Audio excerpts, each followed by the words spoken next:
Empezaremos a hablar hoy algo inquietante, que a pesar de ser de tipo cósmico, sin embargo está relacionado en alguna forma con la autorrealización íntima del ser. Quiero referirme en forma enfática a la luna. Conviene que conozcamos las influencias de la luna y la relación de este satélite con nosotros mismos y con el planeta Tierra en general. Hay dos teorías contradictorias en relación con el satélite lunar. La una asegura en forma enfática que la luna es un pedazo de tierra disparada al espacio. Son varios los autores de tipo pseudo-esotérico y pseudo-ocultista que preconizan tal teoría. Se asegura que hace unos cuantos millones de años, cuando el cometa Cóndor chocó con nuestro mundo Tierra, dos fragmentos de nuestro planeta, fueron disparados al espacio. He ahí las dos lunas, porque si bien es cierto que la gente cree que tenemos una luna, en realidad de verdad tenemos dos lunas. La otra es tan pequeña que realmente solamente se percibe a través del telescopio, como un grano de lenteja, pero es de unos cuantos kilómetros. Está bastante alejada de nuestro mundo Tierra. Se le denomina Lilith y gira alrededor de nuestro mundo. Es la luna negra. Mas no nos vamos a ocupar ahora de Lilith.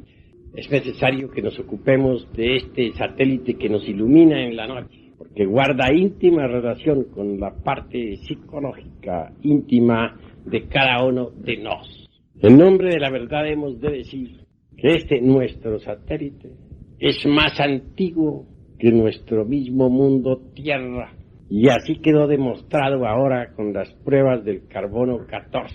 Se han examinado cuidadosamente los guijarros traídos por los astronautas y definitivamente quedó aclarada tal tesis. El mundo oriental afirma en forma enfática que la luna es la madre de la Tierra.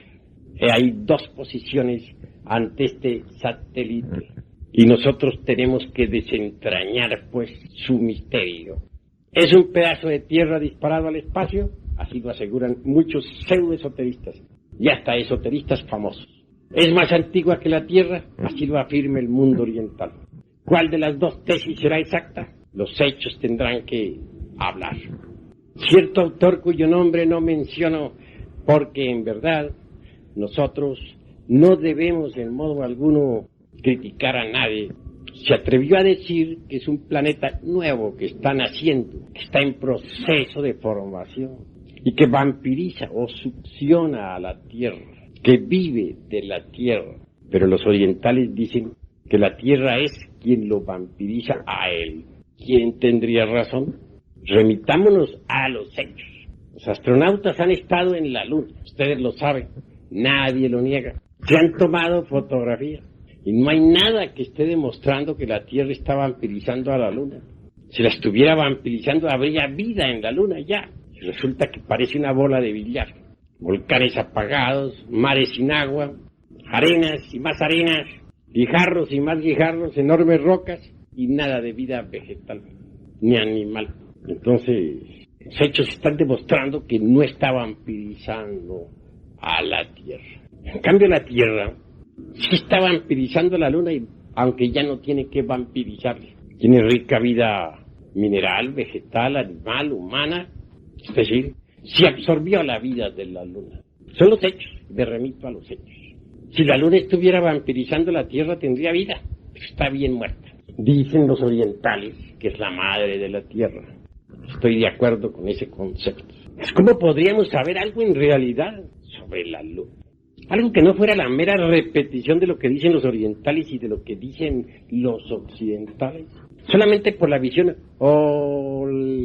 lestoniana. Solamente por ese tipo de visión. Nada más. Repito, por la visión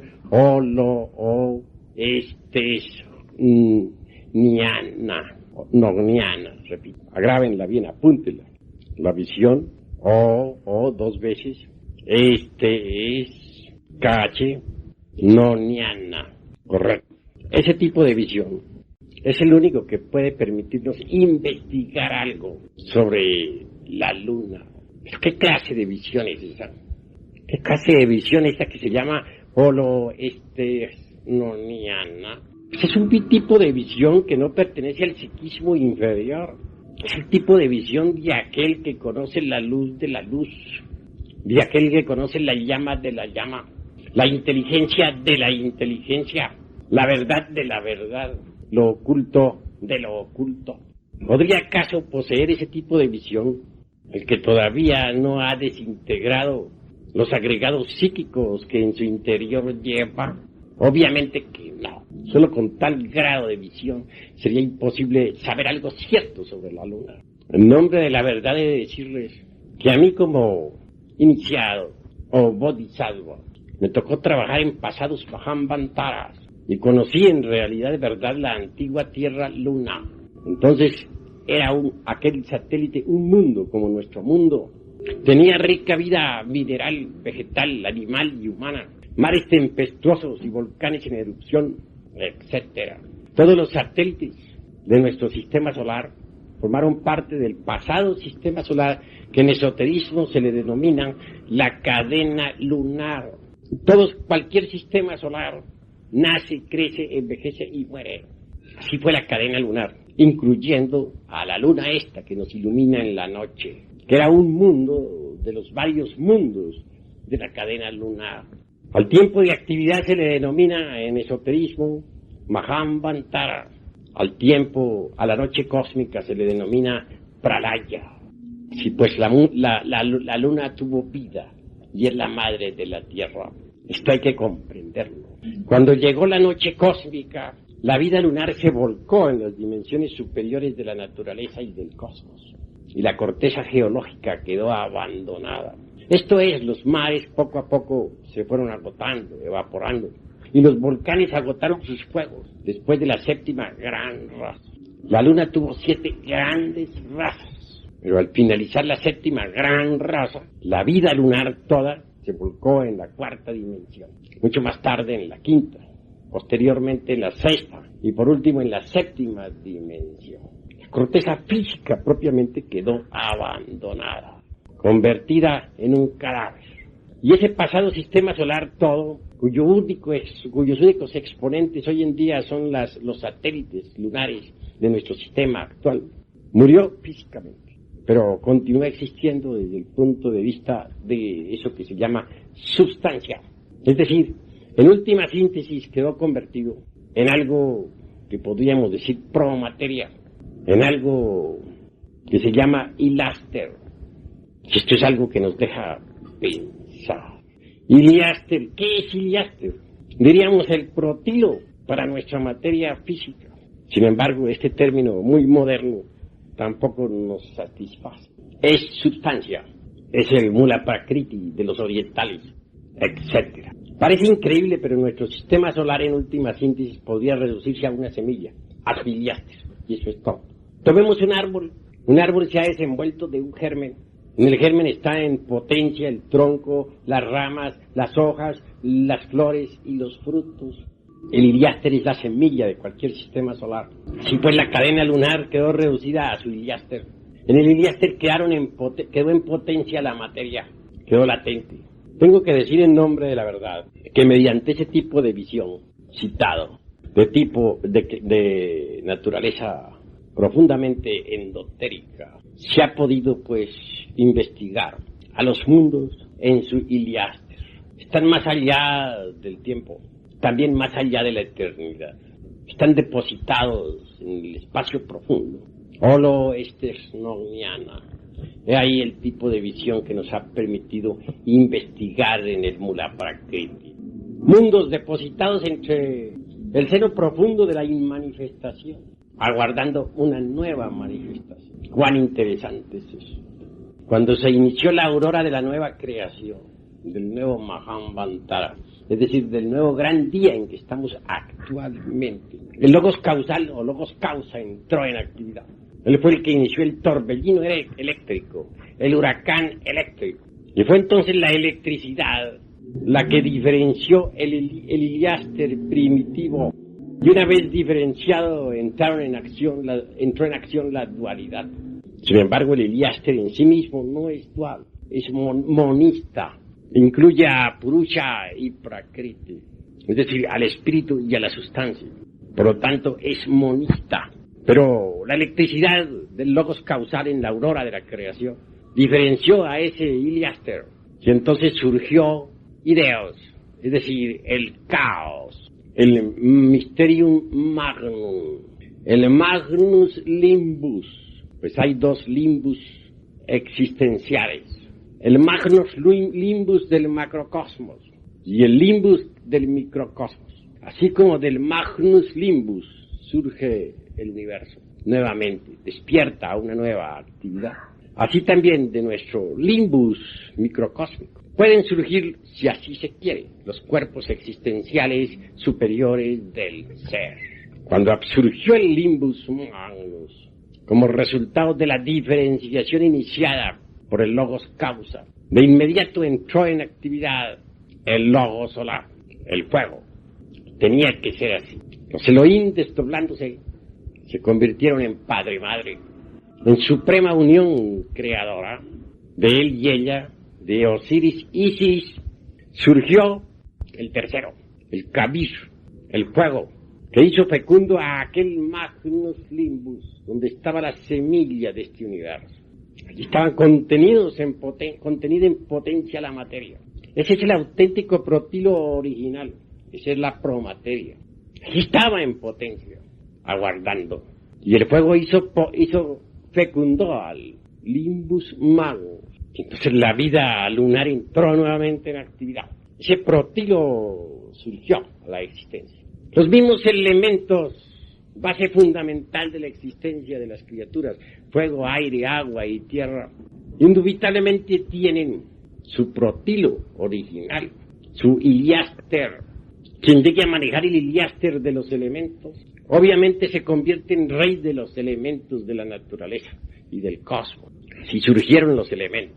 El fuego indubitablemente cristalizó en aire, el aire en agua y el agua en tierra. Y vino a la existencia un nuevo mundo, un nuevo sistema solar que surgió del Iliáster. Una nueva tierra, hija de la luna, hija del alma lunar, hija del espíritu lunar, resultado de su protilo original o de su Iliáster. Esa tierra, en principio, fue meramente mental durante la primera ronda, astral durante la segunda ronda, etérica durante la tercera ronda, y ahora que estamos en la cuarta ronda es física. En la quinta volverá a ser astral, etérica, en la sexta volverá a ser astral y en la séptima mental. Por último, la vida regresará otra vez a su protilo original, a su Iliáster, al germen de donde salió, a su semilla auténtica, así como en un grano, en un germen, por ejemplo, en el germen de un árbol está contenido en potencia todo el árbol. Así en el germen del universo está contenido en potencia todo el universo. Vean ustedes cómo la variedad es unidad. Dense cuenta ustedes cuán equivocados están muchos pseudoesoteristas, pseudoocultistas y científicos cuando pretenden que la luna es un pedazo de tierra disparado al espacio. Ese concepto es falso. Hoy, el cascarón grosero que ha quedado, el cadáver ese, ya sin vida, muerto, gira alrededor de su hija, la Tierra. La Tierra la sigue vampirizando, absorbiendo todos sus elementos, aunque ya no tiene ni que absorber, ya le absorbió todo, la vampirizó. Así pues, no es la luna la que está vampirizando la Tierra, es la Tierra la que ha vampirizado a la luna. Se equivocan los pseudoesoteristas y pseudoocultistas que pretenden que la luna es un pedazo de tierra disparado al espacio. Hay que investigar directamente. En nombre de la verdad tengo que dar testimonio que como Bodhisattva viví en la antigua tierra luna y conocí sus 7 grandes razas y sus poderosas civilizaciones. Un día llegará en que la pala de los astronautas, arqueólogos o geólogos que vayan por allí descubran en el subsuelo lunar vestigios de antiguas culturas. Y entonces se van a dar cuenta de que realmente la luna es más antigua que la Tierra. Ese frío cadáver irradia hoy muerte y desolación, desgraciadamente. Por ahí cierto hermano que le dio por mirar fijamente la luna durante horas, al fin perdió sus ojos, quedó ciego para siempre. Ya ese hermano desencarnó. Tiene gran influencia la luna sobre las altas y bajas mareas, puesto que es la madre de la tierra, sobre la savia de los vegetales, sobre los ciclos de las enfermedades, etcétera, etcétera, etcétera. Sin embargo, es muy amiga de los brujos y de los magos negros. Recordemos nosotros a las hechiceras de Tesalia que conocían a fondo los secretos de la luna. Recordemos a los tántricas de Bengala y de a los tántricas negros de Bengala y también transhimalayicos que no ignoran los secretos de la luna. Los adeptos del círculo consciente de la humanidad solar que opera sobre los centros superiores del ser guardan mucho secreto con relación a la octava esfera sumergida, que es de tipo lunar. Cuando uno estudia la Eneida de Virgilio, el poeta de Mantua, el maestro del Dante Florentino Alighieri, bien puede recordar lo que sobre las islas estrófadas y aquella bruja llamada Selene hablara entonces el gran iniciado, Virgilio. En nombre de la verdad decimos que es tenebrosa, terriblemente mecanicista. Desgraciadamente la heredamos en la carne, la heredamos en la sangre, en los huesos, en la psiquis, en todo. Nuestro mismo mundo tierra con todas sus criaturas es hijo de la luna. El mismo mundo de Yesod, Mercurio, o mundo vital etérico, contiene también en sí mismo a la luna. Tierra y luna en Yesod es como un huevo de dos yemas. La misma cristalización de toda simiente, tanto en el ser humano como en las plantas y en todo lo que es, ha sido y será, se debe a las radiaciones lunares. ¿Cuál es el misterium, por ejemplo, de un árbol, de un árbol? Su semilla, su germen. ¿Cuál es el misterium de un hombre? Su germen, su semilla. Pero en el germen está el mysterium magnum del hombre. Si nosotros no trabajáramos con el mysterium magnum del germen humano, no lograríamos jamás la autorrealización íntima del ser. Eso es obvio. Cuestionablemente ha surgido este universo de su protilo original. Cuando Aries, el cordero, fuego sagrado, fecundó al gran Limbus, al Magnus Limbus, surgió la vida. Solo por el lado de Aries, del cordero, del fuego, se puede escribir con esas 4 letras. INRE. Es posible que nos independicemos de las fuerzas lunares. Es terriblemente mecanicista. El Sol ha creado esta raza para hacer un experimento. ¿Cuál? Hombres solares. Y las creaciones han sido pocas. En la época de Abraham se realizaron algunas creaciones humanas. En la época, durante los primeros 8 siglos del cristianismo, hubieron algunas otras creaciones humanas. En la Edad Media unas pocas. Y ahora en este momento el Sol está haciendo supremos esfuerzos para ver si logra algunas creaciones más. Lo intenta antes de que llegue Hercólogos, el mundo que viene a producir el incendio universal y la revolución de los ejes de la Tierra, con el fin subsiguiente de la gran raza aria. Pues bien, entonces solo por el lado del fuego, del Logos, por el lado de Aries, podríamos nosotros independizarnos de la mecánica lunar. Todos los seres humanos son mecanicistas en un 100%, inconscientes. Trabajan con la conciencia dormida, viven dormidos, no saben de dónde vienen ni para dónde van. Están profundamente hipnotizados. La hipnosis es colectiva, masiva, fluye en toda la naturaleza, deviene del abominable órgano cundartiguador. Esta raza está hipnotizada, inconsciente, sumergida en el sueño más profundo. Solamente es posible despertar de esto. Todos los seres humanos están en un nivel muy inferior del ser. Ante todo, pensemos un poquito, reflexionemos un instante sobre nosotros mismos. Hemos surgido de un rayo de creación particular. Cada uno de nosotros tiene su rayo particular de creación. Y en ese rayo al cual pertenecemos hay distintos niveles del ser.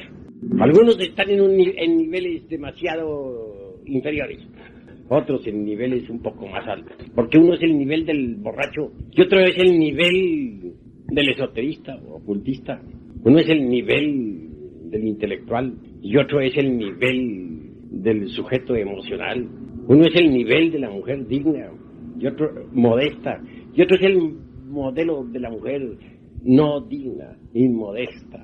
Hay distintos niveles del ser. Ustedes, mis queridos hermanos, ya a través de estas pláticas y de estas conferencias han recibido mucha ilustración esotérica. Les hemos indicado cómo independizarse de las fuerzas lunares que son mecanicistas y cómo adquirir la inteligencia solar. Les he dicho que por medio del fuego podemos liberarnos de la mecánica lunar. Les he dicho que por medio del fuego podemos nosotros convertirnos en hombres solares. Pero ante todo, quiero que seamos sinceros todos aquí esta noche. ¿Ya se dieron ustedes cuenta acaso de su propio nivel del ser? Del nivel del ser en el cual se encuentran. ¿Están conscientes ustedes de que están hipnotizados, de que están dormidos? ¿Ya se han dado cuenta de que ustedes se identifican no solamente con las cosas externas, con el mundo exterior, sino que también andan identificados consigo mismos, con sus pensamientos lujuriosos, con sus borracheras, con sus iras, con sus codicias, con la autoimportancia, con la vanidad, con el perorgullo, con el orgullo místico, con el automérito, etcétera? ¿Ya se dieron cuenta ustedes de que no solamente se han identificado con lo exterior, sino con eso que es vanidad, eso que es orgullo? Por ejemplo, ¿triunfaron hoy ustedes en el día? ¿Triunfaron sobre el día? ¿O el día triunfó sobre ustedes? ¿Qué hicieron en el día de hoy, mis queridos hermanos? ¿Qué el efecto psicológico eliminaron? ¿Están seguros de no haberse identificado hoy ustedes con algún pensamiento morboso? ¿O con algún pensamiento codicioso? ¿O con el orgullo? ¿O con el insultador? ¿O con alguna preocupación? ¿Con alguna deuda? Etcétera, etcétera, etcétera.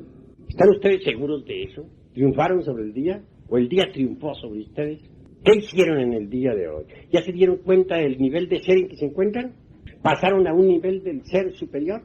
¿O se quedaron donde estaban? ¿Qué hicieron? ¿A qué se dedicaron en el día de hoy, mis queridos hermanos? ¿El día triunfó sobre ustedes o ustedes triunfaron sobre el día? ¿Creen ustedes acaso que es posible pasar a un nivel del ser superior si no eliminamos determinados defectos psicológicos?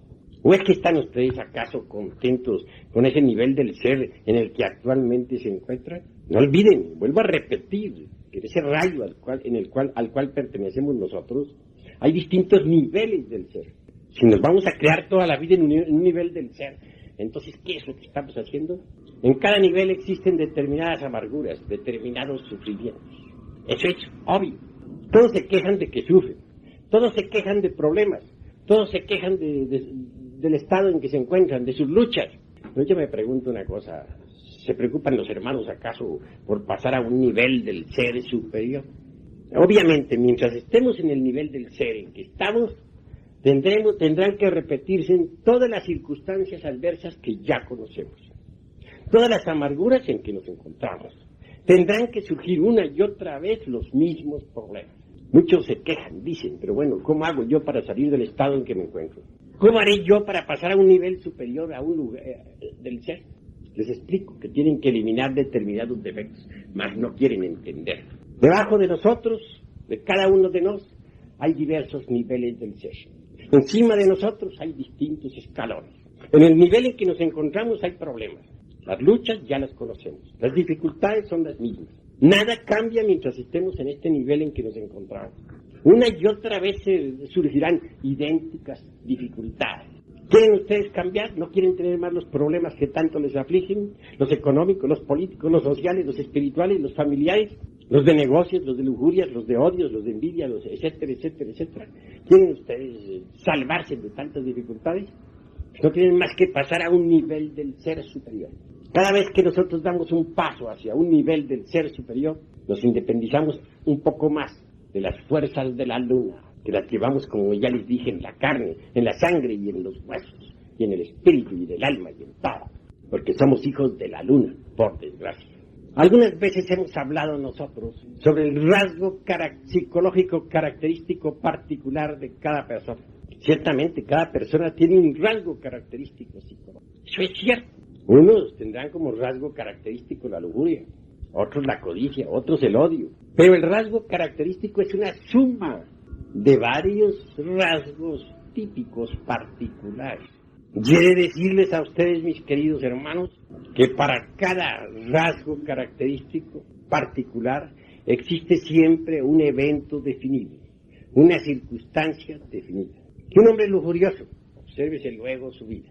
Y siempre habrán circunstancias de lujuria en su vida acompañadas de determinados problemas. Que otro es borracho, que ese es su rasgo característico, obsérvese su vida. Que aquel es codicioso, bueno, ese es su rasgo característico. Y alrededor de él habrán cárceles, habrán problemas económicos, abogados, pleitos, etcétera, etcétera, etcétera. Para cada rasgo psicológico particular existe siempre una circunstancia, una serie de circunstancias definidas, que se repiten siempre y siempre y siempre. De manera que si nosotros no conocemos nuestros rasgos característicos psicológicos, vamos mal. Necesitamos conocerlo. Si es que queremos pasar a un nivel superior del ser y eliminar de nosotros los elementos indeseables que constituyen ese rasgo característico psicológico particular. De lo contrario, ¿cómo pasaríamos a un nivel del ser superior?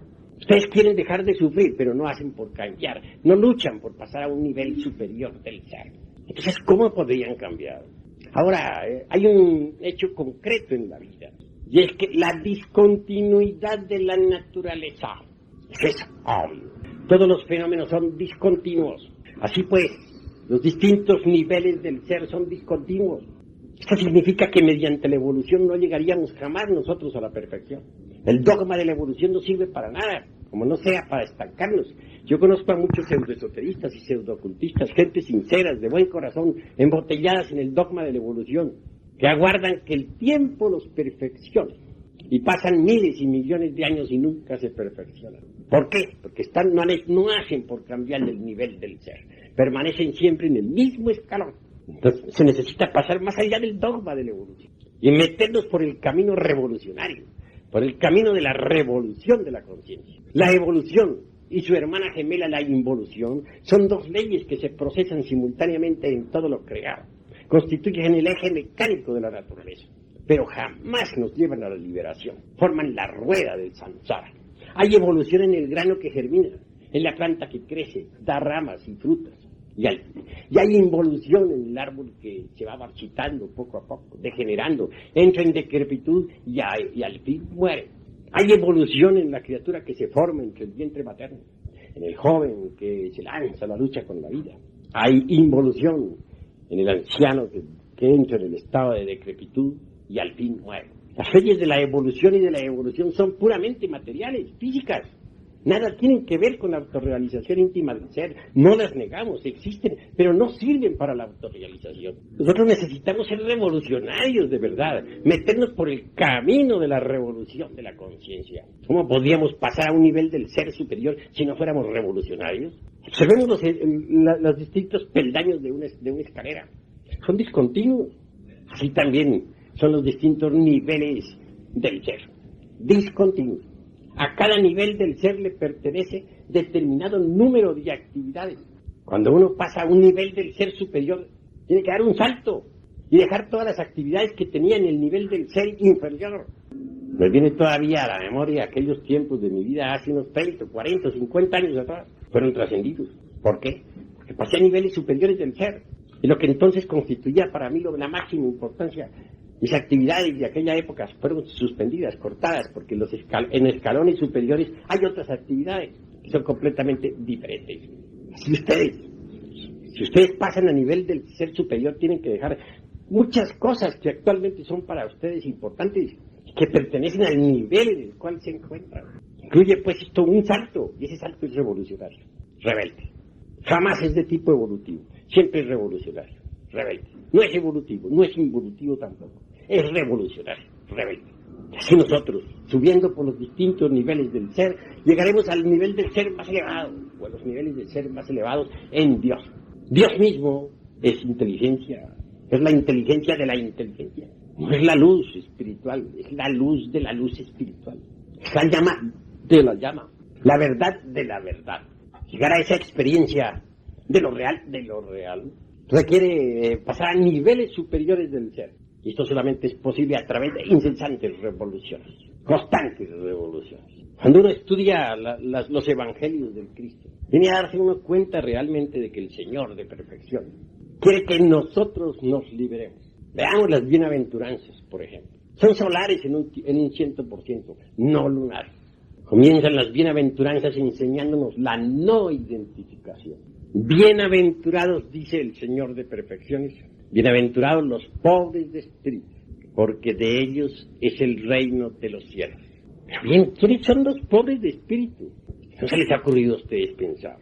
Un hombre que está identificado con los dineros, sus pleitos, sus negocios, etcétera, ¿es acaso pobre de espíritu?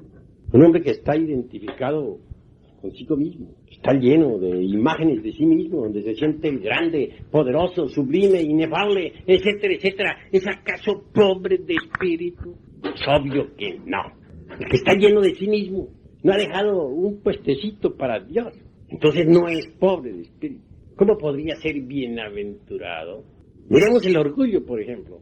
No solamente es orgulloso el que tiene dinero, no es solamente orgulloso el que pertenece a una familia muy popó, como se dice. No es solamente orgulloso el que tiene un flamante automóvil, que se siente feliz por él. Hay otro orgullo. Quiero referirme en forma clara al orgullo místico. Algunas escuelas de tipo pseudoesotérico y pseudocultista dicen: mediante la ley de la evolución, algún día nosotros llegaremos a ser dioses inefables. El hombre está llamado a convertirse en un dios. Claro, enseñanzas así lo conducen a uno al orgullo místico, al engreimiento espiritual, a la mitomanía. Porque el hombre, aunque sea muy perfecto en realidad, aunque llegue a ser un bodhisattva, no es más que eso, un hombre. Dios es el Padre que está en secreto. Solo Él es Dios. El Padre puede tomar al hombre, si es muy perfecto, si es un bodhisattva, ponerlo en su mente, o ponerlo en su corazón, o ponerlo a trabajar fuera de sí mismo, en algún lugar, para que haga algo. Pero que ese hombre, ese mequetrefe, se sienta siendo Dios, es mitomanía de la peor clase, del peor gusto. Los hombres somos hombres y nada más que eso, hombres. Dios es Dios, pero nosotros los hombres somos hombres. Que se siente, se siente muy sabio, porque tiene algunos conocimientos de pseudoesoterismo, pseudocultismo, aquí en la mente, y piensa que ya es un gran iniciado, etcétera, etcétera, etcétera, ha caído en la mitomanía. Está lleno de sí mismo. Cada uno de nosotros no es más que un vil gusano del lodo de la tierra. Cuando digo así, empiezo por mí, que me considero eso y nada más que eso, un vil gusano del lodo del mundo. Dios es Dios, pero eso es Él, allá es. Nosotros no somos dioses, somos simplemente viles gusanos del lodo de la tierra. Y creernos dioses es un absurdo, no creernos sabios. Así que en realidad, de verdad, mis queridos amigos, estar lleno de sí mismos, tener falsas imágenes de sí mismos, fantasías de sí mismos, no es ser pobre de espíritu. Cuando uno reconoce su propia nadidad y miseria interior, cuando no se siente tan sublime, ni tan Dios, ni por el espíritu, ni tan sabio, cuando comprende que es un pecador como cualquier otro, entonces ya no está lleno de sí mismo y será bienaventurado. Pero ¿qué es eso de ser bienaventurado? Muchos piensan que será bienaventurado el día que se muere y se vaya por allá arriba a gozar de la dicha celestial con los angelitos. No, ese es un concepto falso. Bienaventurado significa felicidad. Será feliz. ¿Dónde? Aquí y ahora.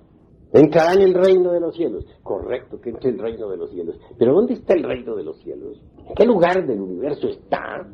Seamos sinceros consigo mismos. El reino de los cielos está formado por el círculo consciente de la humanidad solar que opera sobre los centros superiores del ser. Ese es el reino de los cielos. Así pues, seamos prácticos y comprendamos todo esto. Así debemos actuar. Así pues, en los evangelios, el evangelio del Señor comienza por enseñarnos la no identificación.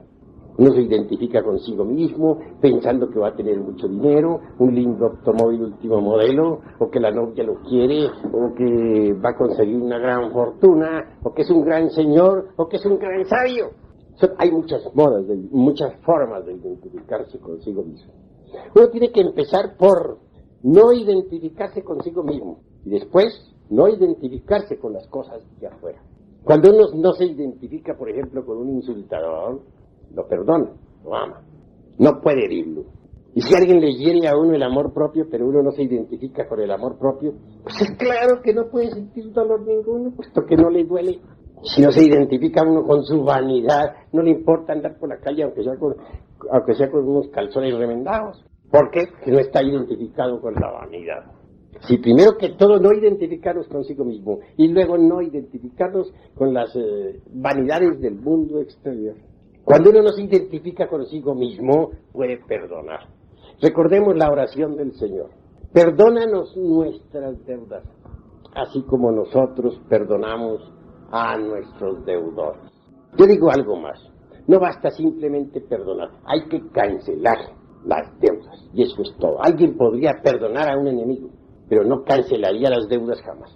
Hay que ser sinceros, necesitamos cancelar. Y ese es el sentido del fondo de aquella frase que dice, perdonan nuestras deudas así como nosotros perdonamos a nuestros deudores. Mientras uno se identifique consigo mismo, no puede perdonar a nadie.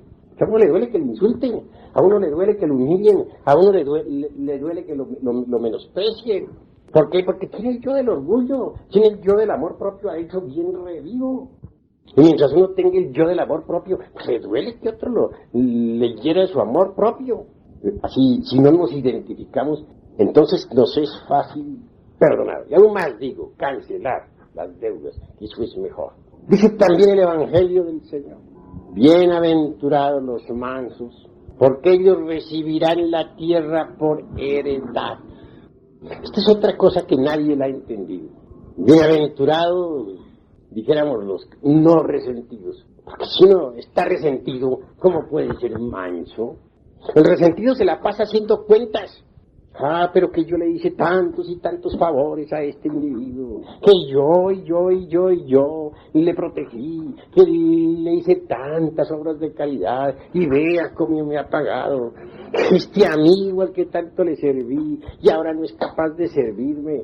He ahí, pues, las cuentas del resentido. El Evangelio del Señor, cuando dice bienaventurados los mansos, porque ellos recibirán la tierra por heredad, debe traducirse bienaventurados los no resentidos.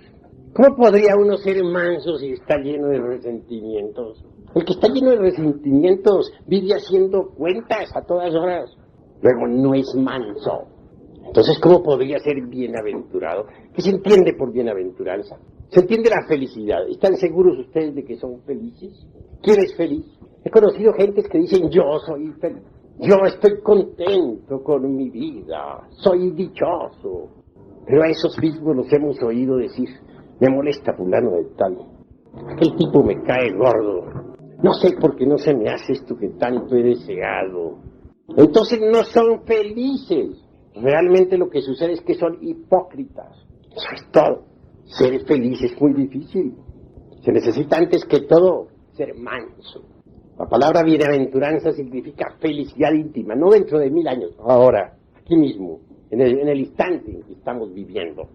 Si nosotros verdaderamente nos tornamos mansos, mediante la no identificación, entonces llegaremos a ser felices. Pero es necesario no solamente no identificarnos con nuestros pensamientos de lujuria, de odio, de venganza, de rencor, de resentimiento. No, hay que eliminar de nosotros a los demonios rojos de sed, a esos agregados psíquicos que personifican nuestros defectos de tipo psicológico. Tenemos que comprender, por ejemplo, lo que es el proceso del resentimiento. Hay que hacerle la disección al resentimiento. Cuando uno llega a la conclusión de que el resentimiento se debe a que poseemos en nuestro interior el amor propio, entonces luchamos por eliminar al ego del amor propio, al yo del amor propio. Pero hay que comprenderlo para poderlo eliminar. No podríamos eliminarlo si antes no lo hemos comprendido previamente. Sí, mis queridos hermanos, para poder eliminar se necesita apelar a Devi Kundalini Shakti. Solo ella puede desintegrar cualquier defecto psicológico, incluyendo el yo del amor propio. ¿Están ustedes seguros de no estar resentidos con alguien? ¿Quién de ustedes está seguro de no estar resentido? ¿Quién de ustedes está seguro de no estar haciendo cuentas? ¿Cuál? Esto que les digo a ustedes es de tipo lunar. Vean ustedes cómo llevamos la luna hasta en la médula de los huesos. Si queremos nosotros independizarnos de la mecánica lunar, tenemos que eliminar de nosotros mismos el yo del resentimiento, el yo del amor propio. porque Cristo está bienaventurado los mansos, es decir, los no resentidos, porque ellos recibirán la tierra por heredad. Hay que entenderlo, mis caros hermanos, entenderlo con toda en claridad meridiana. Cuando uno va entendiendo esto, avanza en el camino que conduce a la liberación final. Es mediante el fuego solar, mediante el fuego de Aries, del Cordero, del Carnero encarnado, el Cristo íntimo, que nosotros podemos en verdad quemar todos esos elementos inhumanos que en nuestro interior llevamos.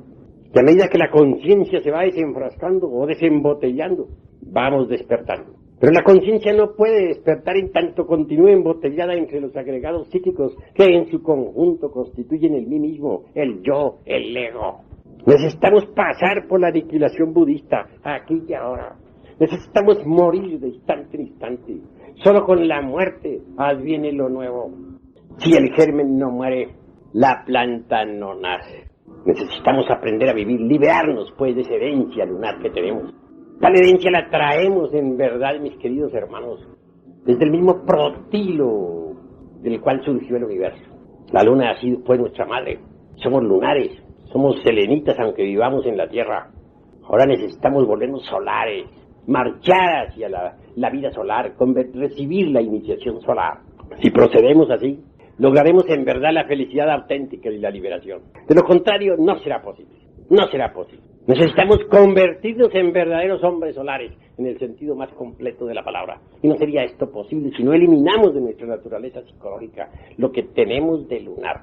Si lo logramos, el fuego nos liberará, nos transformará, hará de nosotros criaturas diferentes. Bien, hasta aquí mis palabras.